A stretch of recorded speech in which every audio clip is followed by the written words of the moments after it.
Welcome. My name is Dominic Tamaro, and I'm the Vice Chair for Education in the Department of Medicine at Brown Medical School, based at Rhode Island Hospital. This is one in a series of financial literacy videos that we're doing, really targeting the audience of new residents, fellows, and junior faculty. Today's session is focusing on the basics of retirement planning. For many of you, this is the first job that will provide benefits that will include a retirement savings plan. And this is a critically important part of your compensation, and we want to go over some of the basics of how to get the most out of these important benefits. So thank you for watching. Hi, this is Zach Morris. I'm from Strategic Retirement Partners. We are independent financial planners. Providence is where we're based out of. We've been working with BPI for years, but basically I wanted to be here to talk to you about retirement savings and how to best maximize your benefits that you are now being offered as a full-time, let's say, employee, to understand what are the pros and cons between contributing some of your money to the 401k, your retirement plan, and then also some other options that you may have to invest in to help you save for the future. We're here today to review all of that information. I would say the comment that I get most often from people at the very beginning of their career, and especially residents, is, Joy, I'm working hard, I have a lot of student loans, and everyone tells me I should save money. How do I save money? There's federal loans you may have, there's private loans, they may be subsidized, unsubsidized. So the first step I tell people is understand what debt that is and how you can maybe combat it. Create a savings plan around first knowing what your budget is, and then also understanding what those loans are, the interest rates for each of them. There are some things called income-driven repayment programs. So for those that are just starting out, that are really not making a ton of money yet in their careers because they haven't progressed to the next level in terms of your residency, then you can probably apply for one of those type of programs and reduce your monthly payment. I've seen it actually happen from some people as high as $500 a month to bring it down to like $50 a month. Based on their income at the time. Correct. Anticipating that their income will increase later on. Right. So at this time in their career, the very beginning, it's pivotal for you to understand these programs, because that's a way that you can save money. And then eventually, once you take the next step in your career, maybe you'll have some more disposable income, and then you could afford to pay the original rate, because you do have to reapply each year to these programs.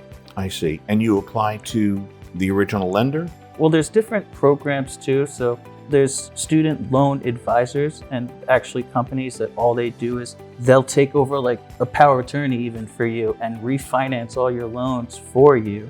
So you could search up those type of providers. They'll actually do everything for you. But first step would be contact your provider where you maintain your current loans.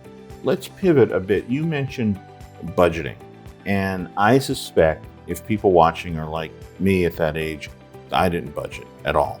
And now there's a lot more resources to help people budget. Do you have any advice for people that want to get serious about budgeting? There's a lot of different resources out there, but the one nowadays I've seen that's been really helpful is something they call Rocket Money.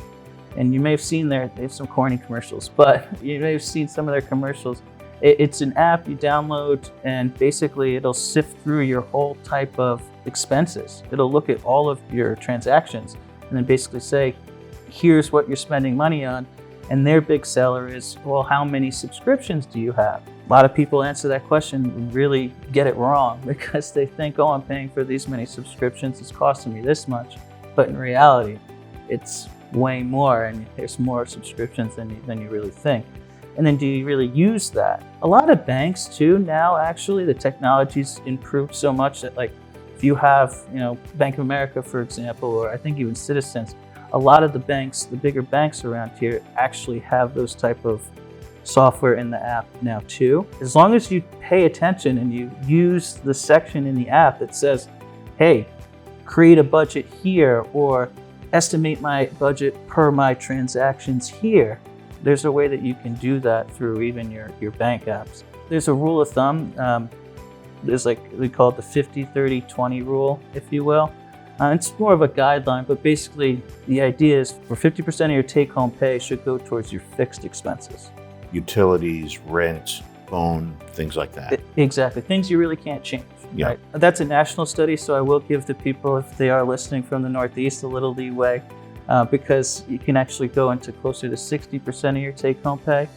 Reason being is because we know housing is expensive up here relative, to the country. So the general rule of thumb is, though, you don't want your housing costs to cost more than 40% of your take-home pay. So 50% to 60% of your take-home pay should go towards those fixed expenses. 20 to 30% at maximum should go towards those variable expenses, I call it. That could change each month, right, depending on if you go out to eat every 2-3 times a week, if you go on Grubhub, or DoorDash. And then lastly, to round that out, 20% of your take-home pay, ideally 10 to 20% should go towards your goals. And when you say goals, you mean saving for goals? Yeah, saving for goals, any goals that you may have, but you have to be clear on what those are, the time frame that exists between, the different goals.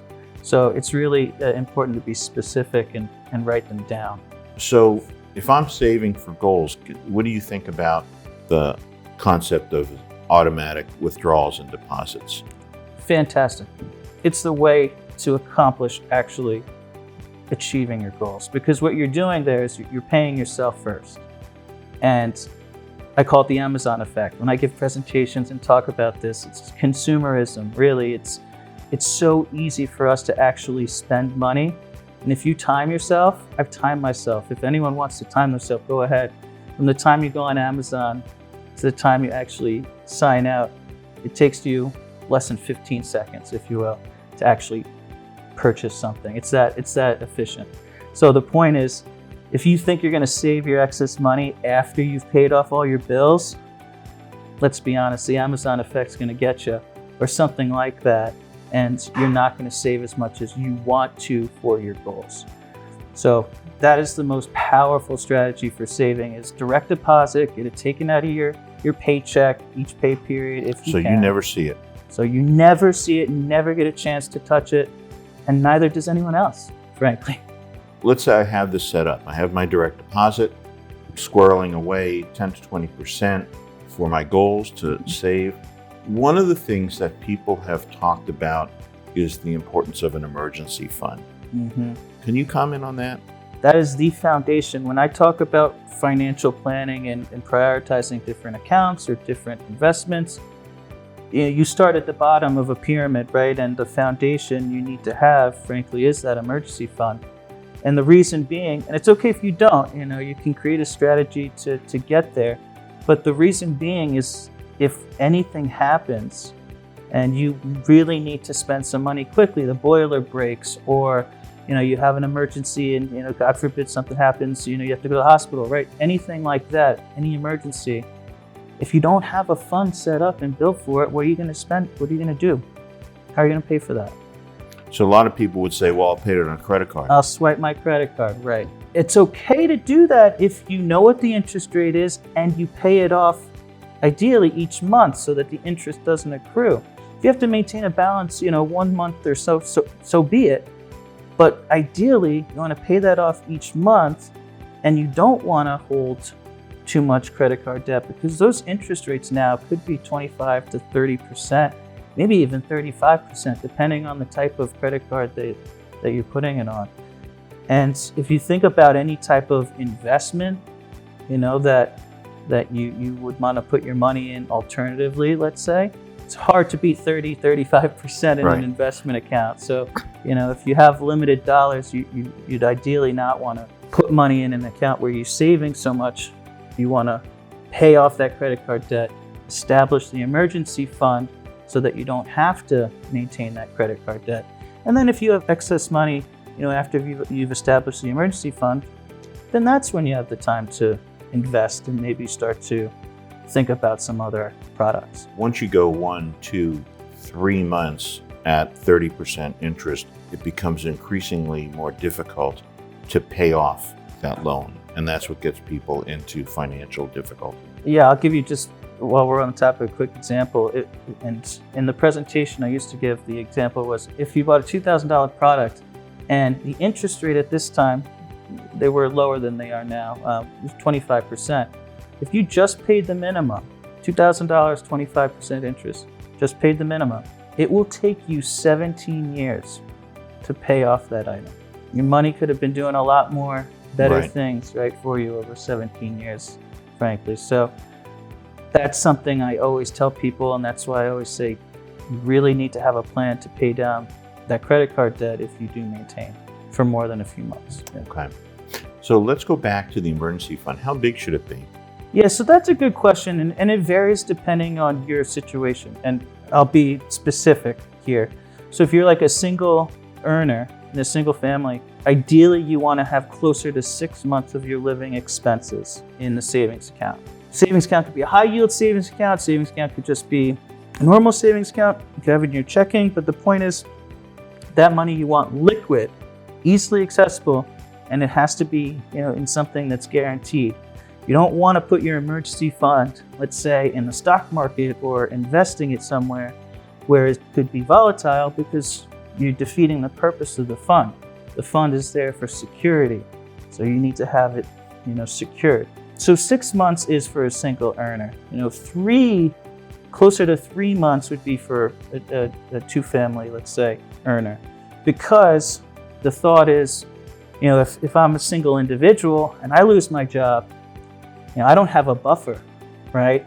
So that's zero income now, coming yeah, in. correct. So if your significant other is working, then okay, 3 months is okay, because then, at least you still have that income. So that's the general rule of thumb. Start with $1,000. Like, try to get $1,000 in, and then that'll start to get you motivated to get to that 3 to 6 month goal. I get my paycheck, automatic deposits to build up my emergency fund and save for some goals. You mentioned liquidity. Could you go over what are some types of savings vehicles that you can use for that emergency fund? Yeah, so this is a real good question, because a lot of the times people, they may have like a bank that they've used forever, and they have a savings account that they've seen on their app for a long time. They've used that account and they're comfortable with it, let's say. But what's really important is they have to understand what they're getting from that. So if you're not getting a decent interest rate, or you finally look at it and you're getting like 0.01%, or that's some banks do that, unless you ask and you say, hey, unfortunately, I'm gonna have to go to a online bank, let's say, so there's a lot of online banks, like Ally is one of the most popular ones, I'd say, that's a high yield savings account you can get, and they're getting, call it, close to 4% around this time. That's where you have to, if you have a bank that you're comfortable using, and maybe say you want to stay with that bank, you have to call them and say, hey, listen, I'm getting a better deal here, elsewhere, can you guys match it? And then see what they say.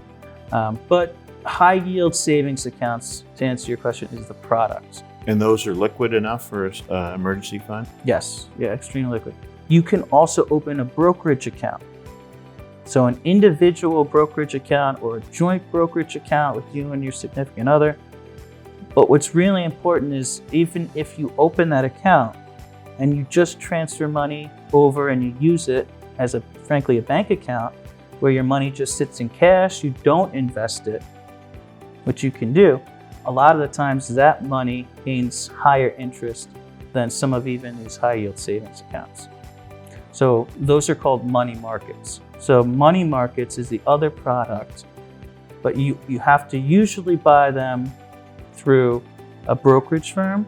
You can have money markets through a bank too, but the higher interest ones tend to be through brokerage firms. Yeah, my family, we had our savings in the same bank that we have our checking account, and we looked at the interest and it was pretty low, less than 1%. There you go. And we moved it to an online bank, and at the time we moved it, it was 5%. Now it's around 4 and change. Right. But still, that's a lot more than we were getting. I'm so glad you brought up that real life example, because it's the reality. I mean, I have friends that they've shown me their bank accounts and they've shown me their savings, and I'll look at that and I'll tell them what they're getting in interest, and they'll say it's this easy to move it, to get yourself higher interest or to invest it in something if it makes sense. The comfort level of seeing it in that account for people is what causes them not to take action and move it, even if it's in their best interest. So it's really, thank you for sharing, because it's really true, it's real. Yeah, and the other thing is that once we have to tap into our emergency fund and our online bank is linked up to our checking account, it took 2 days for the transfer to actually happen. Exactly. So that's, as you say, pretty liquid.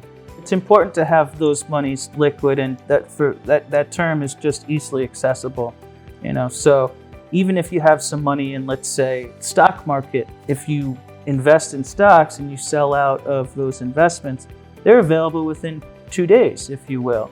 That money's available within 2 days or so. So that's also somewhat liquid. What I will caution people on, and they're still good products, but they're not liquid, is CDs, for example. So CDs are certificates of deposits, but basically what happens is they'll lock you in with a certain interest rate for a certain time frame. So now your money's locked up for 6 months, a year, 3 years, whatever term you choose in order to get that interest rate. But if you're using that money, let's say, to bring it back to emergency fund, if you're thinking, oh, that's my emergency fund, that's not the right product to invest your emergency fund, because if something happens, that money, as you see, is locked up for that time. You're kind of stuck unless you're willing to sell out at that time, and the bank's going to charge you a big penalty for doing that. Got my direct deposit, my automatic transfer for savings. Mm-hmm. I've built my emergency fund in a liquid form. Perfect. Now I want to save, because I think in 5 years I'm going to need a new car, or in 5 years I'm going to see maybe I can buy a house. Besides, now that we've talked about CDs, we've talked about savings accounts, what's next if I want to save for specific goals that might be a few years out? That's a good question, and it comes back to, now I'd say there's 2 primary accounts. The one I already brought up is the individual brokerage account or joint account. The reason why that's a really good vehicle is because that's also liquid. That money is not a retirement specific account. So that means you could take it out without any penalty. You could take the money out at any time without any issues. So that is one of the accounts, I would say, because it gives you the ability to invest if you want to. Some people say, yeah, I'd rather just keep it in cash to build it up. But if your time frame, like you just asked, is 5 years, then you may want to start to think of creating an investment strategy. It doesn't have to be all stocks. It could also include bonds. And I could explain, the difference to you about that in a bit. But you would want to create some type of investment strategy, not just leaving it all in cash if you use the brokerage account. The other account I'll bring up too, and this is a really important thing for people to understand, and a lot of people don't because it has in the name retirement account. But if you're eligible for a Roth IRA, so Roth IRA stands for Roth Individual Retirement Account. Anyone can open it as long as they have a job and have earned income. The reason why I say you want to consider both of these accounts is because the Roth IRA, even though it has individual retirement in the name, you pay the taxes on the money that you put in. So if you put in $7,000 today, let's say, to this account, and then tomorrow you realize, oh no, I had this big emergency, I really need to use that $7,000. Because you've already paid taxes on that dollar amount, the $7,000 you put in, the IRS doesn't care if you take the money out the very next day. So there's no penalty? There's no penalty for taking out what you put in. I see. And the money that you're putting in, you say you've already paid taxes on it. So this would be money that, after you have done your liquid emergency fund, you've got some discretionary money that you want to put towards saving for goals, that money has come to you in your take-home pay, so you've already paid your income tax. Exactly. The IRS is happy. Now you could do whatever you want. You could buy a car, or you could put it into a Roth IRA, and the Roth IRA behaves just like a savings account. It behaves in some sense like a savings account where, like I just said, you could take out what you put in. Right? So that's huge. I sometimes describe it as a savings account you can invest in, because now you could also invest the money. Here's why it's even better than all that, is because the alternative for that after-tax money is you putting it in the individual or brokerage account, like we discussed earlier. But any money that earns each year gets taxed each year. So any interest that you get on your money that you put into this brokerage account is taxed each year. Okay? So, but not in the Roth. There it is. Not in the Roth. So now you're actually helping yourself way more by having your assets located in this Roth IRA versus having it located in the brokerage or a savings account, in which these other two here, you're going to pay taxes on any interest or dividends that you get. That's one of my biggest conversation pieces with people, because it's nice to see, because the light bulb, I could just tell, went off in your head. The light bulb goes off for people when they get that, and they're like, man, I should have been doing this for years. That's fine. But that's why we're having this conversation, is, you want to start early, you want to know what you don't know, right? And then make sure that your money's doing the best for you and located in the best accounts for you. Where would you go for a brokerage account or a Roth IRA? You could shop around. The big one, it depends on the service you're looking for. I chuckle because the big one around here is Fidelity, is the huge brand name around here, and they're great. And so is Charles Schwab, and so is Merrill Edge. Those are TD Ameritrade. Those are all what we call the discount brokerage firms. Meaning you go online, it'll take you 10 minutes to open an account, and they're free to open, frankly, because you're making all those investment decisions. So they're called self-directed. I see. So those brokerage firms, they have those self-directed ones that are free. If you're willing to make those investment decisions, then you can go ahead and open those accounts right online easily. So now they have these robo-advisors. And all of those providers that I mentioned have a solution like that, where you answer a few questions about your risk tolerance, Social Security, all these different inputs, and then basically it'll spit out a recommended portfolio mix for you. And you pay a little bit of a fee for that, of course, but that's the next step up from versus you doing it yourself. And then the last, you can open up these accounts at full service firms, if you will. That's the highest level, where you would have, let's say, a personal financial advisor or planner, but of course that would be the highest fee. But it all depends on what service you're looking to get. With a full service advisor, you may have their cell phone number, for example, if that's important to you, versus calling a 1-800 number for those free discount brokerage firms like I mentioned. So you've brought up the brokerage accounts and some of these discount brokerage. What I'd like to do is just make sure that the viewers understand some of the terminology that we're using, because I know certainly I didn't at this early part of my career. So you mentioned bonds before, earlier in the recording. What is a bond? So a bond is, I like to describe it as, think of a loan that you would take out from a bank. Now flip it. So instead of the loan you took out from the bank and you have to pay them interest back, you're now getting interest from the investment that you put in to a bond. So a bond is basically saying to, let's just say, a corporation, hey, I'm going to give you $10,000 or $1,000, and that's going to, and I'm going to generate interest. You're going to pay me interest for that particular investment. So if you think about bonds just on that nature alone, they're more conservative than the stock market because you know the interest that you're getting. Bonds do fluctuate though, so they're not guaranteed.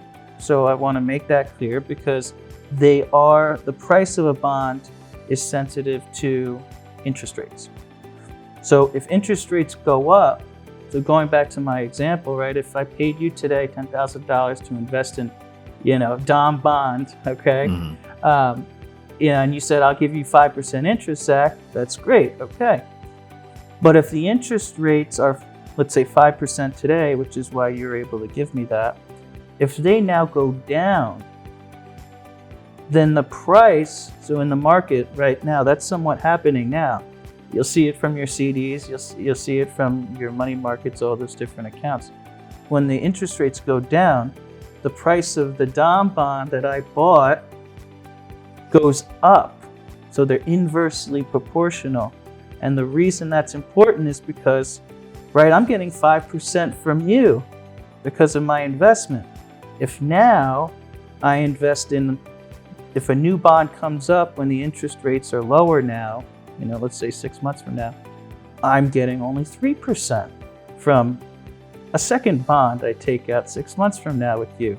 So that means the price of our original one went up because I'm getting more interest. Mhm. So bonds are a little complicated, but that's, I would say, the general gist of a bond is the opposite end of a loan. But keep in mind, it's not guaranteed. If I wanted to look for maybe my money to earn more than just in a savings account, would bonds be a potential place that I could put that money? Absolutely. And how long would I need to be prepared to leave that money in the bonds? So good question. So we're talking right now, just for clarity, individual bonds. So if we're buying one bond, typically bonds come in terms of 10 years, 20 years, 30 years. However, that's an individual bond. In the industry nowadays, we're going to talk about mutual funds. But bonds are now clumped together. You're not just buying one individual bond, you're going to buy a bucket of bonds through a bond mutual fund. So that's the more common way of getting the money, of investing in bonds today, because, and the reason I bring that up is because it comes back to locking up the money. A bond fund and mutual fund, since you're invested in all of a clump of them, that investment is liquid, so you can access your money in a few days if you need it. As opposed to a single bond where your promise is to leave that money there for X number of years. Exactly right. Okay. Yeah. And what about stocks or stock mutual funds So as a potential savings vehicle? yeah, so stocks are fantastic too. So a stock is, just think of, a company, and they've gone public, so they're asking they're asking the market, the public, to invest in their company. So ABC company, is trading at $10 a share. You invest, whatever that your money you want to invest in, and then that is an individual company. So those are stocks. When you hear stocks, it's very common. You'll hear the stock market. That's what they're talking about, companies. Now, those are the most aggressive investments that we've talked about thus far, individual stocks, because if you invest in, let's just say, Google or Apple or whatever, any individual company, now, if that company doesn't do well, if it doesn't do well in its earnings, if, let's say, the government comes in and says, hey, you can't operate the way you're operating as you are right now, then what happens is you're at the risk of that single company. So if you put $10,000 in one company and that company does poorly and goes out of business, you've taken on a lot of risk by investing in one company, even if it's a really good company. However, that's where to your second part of your question, mutual funds come in. And just like bonds, like I mentioned, it's a basket of stocks. So it's a basket of individual companies, and basically it's saying, okay, now instead of investing in one company, you have a little bit more comfortability because you understand that I'm investing in a bunch of different companies, so my risk is spread out. Granted, that may mean you're getting less investment return potential, but it also doesn't necessarily mean that either. It just gives you more protection because your money's not in one investment. Okay. That's why mutual funds in general are popular. The second session that we're going to do in this series, related to Savings 101, builds upon these basic concepts and focuses on retirement planning, another very important aspect of folks who are early in their career for financial security.